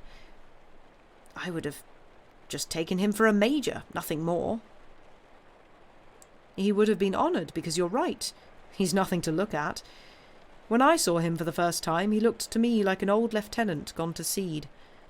But all Italians are like that. Either they look like old money-lenders, or else they dazzle you like oriental magi. The young man is better, said Danglars. Yes, a trifle shy, perhaps, but all in all he seemed respectable enough to me. I was worried about him. Why? Because when you met him at my house, that was virtually his first encounter with society, or so they tell me. He travelled with a very strict tutor and had never been to Paris. These upper-class Italians, they usually marry amongst themselves, don't they? Danglars asked casually. They like to unite their fortunes. Usually that's true, but Cavalcanti is an eccentric who does nothing like anyone else. I am convinced that he has sent his son to France to find a wife. Do you think so? I'm sure of it. And you know about his fortune? I hear about nothing else, except that some people say he has millions, others that he doesn't have a farthing. What's your personal opinion? Just that, personal, so don't rely on it. But my opinion is that all these old podestas, the former condottieri, because the Cavalcantis used to command armies and used to rule provinces, well, my opinion, as I say, is that they buried millions in nooks and crannies that only their ancestors knew and passed down from eldest son to eldest son through the generations. The proof is that they are all dry and yellow like their florins from the days of the Republic. Their faces have spent so long looking at the coins that they have come to reflect them. Exactly, said Danglars. All the more so since none of these people seem to own a square inch of land. Very little, at least. In Cavalcanti's case, all I know is his palace in Lucca. Ah, so he does have a palace, said Danglars, laughing. That's something, at any rate. Yes, and he rents it to the Minister of Finance, while he himself lives in a cottage. I told you I think the fellow's tight-fisted. I must say, you don't flatter him. Listen, I hardly know him. I may have seen him 3 times in my life. What I do know comes from Abbe Busoni and from Cavalcanti himself.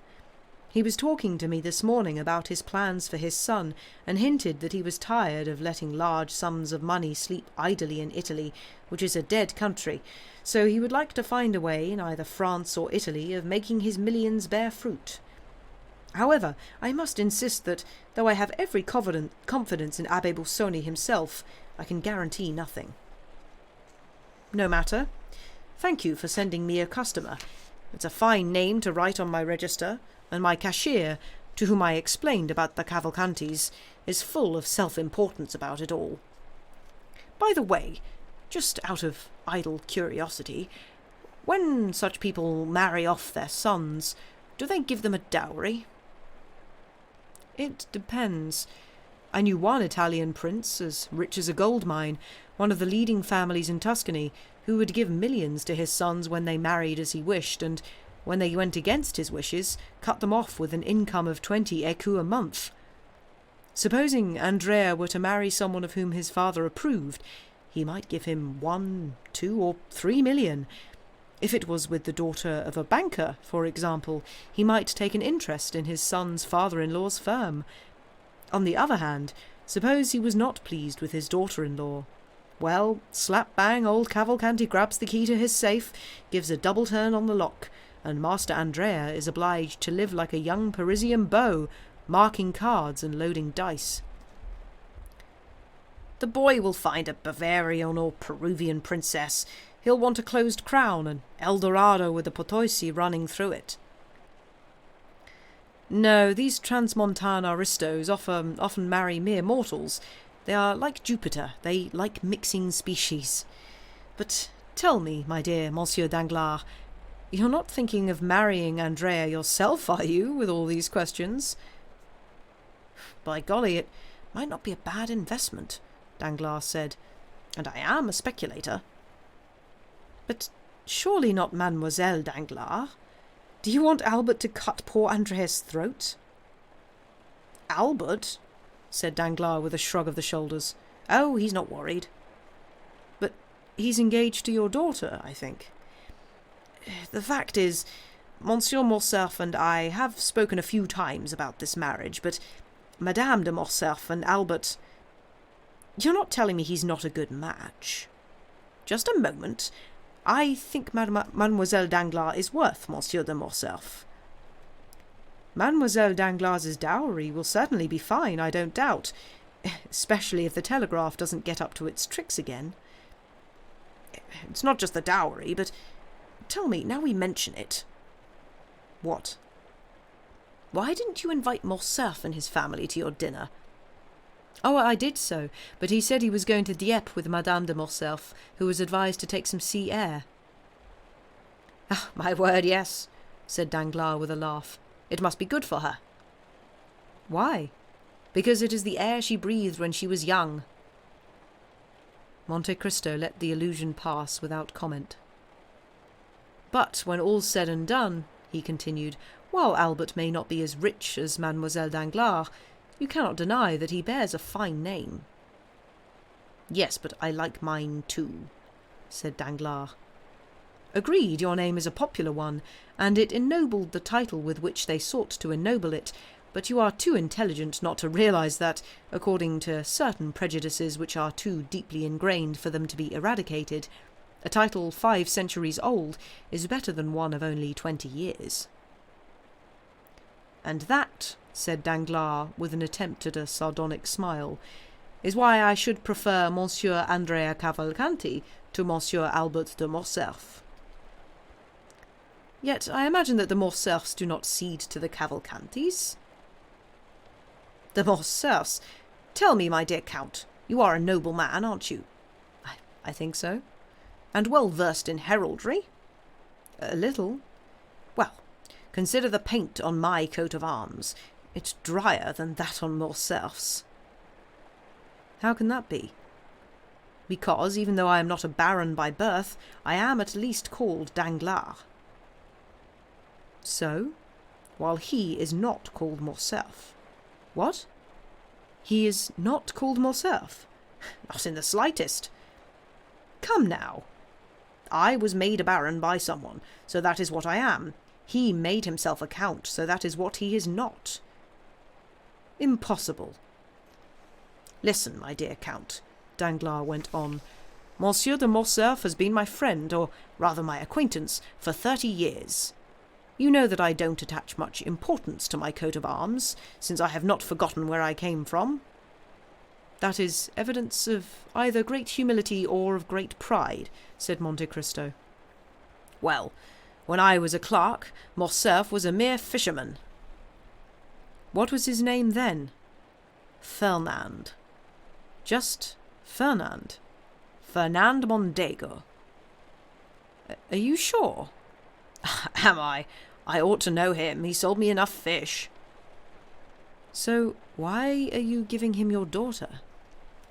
Because Fernand and Danglars are two upstarts, both ennobled, both enriched, and neither better than the other, except for some things that have been said about him and never about me. What things? Nothing. Oh, I understand. What you have just said has refreshed my memory about the name Fernand Mondego. I heard it in Greece. About the affair of Ali Pasha? Precisely. That's the mystery, said Danglars. I confess I'd give a lot to find out about it. It wouldn't be hard if you really want to. How could it be done? I suppose you have a correspondent in Greece. Of course. In Janina? I have connections everywhere. Well then, write to your man in Janina and ask him what part was played in the catastrophe of Ali Tebelin by a Frenchman named Fernand. That's it, Danglars exclaimed, leaping to his feet. I'll write this very day. Do that. I shall. And if you uncover some scandal, I'll let you know. I should be glad. Danglars rushed out of the apartments and, in one bound, was in his carriage.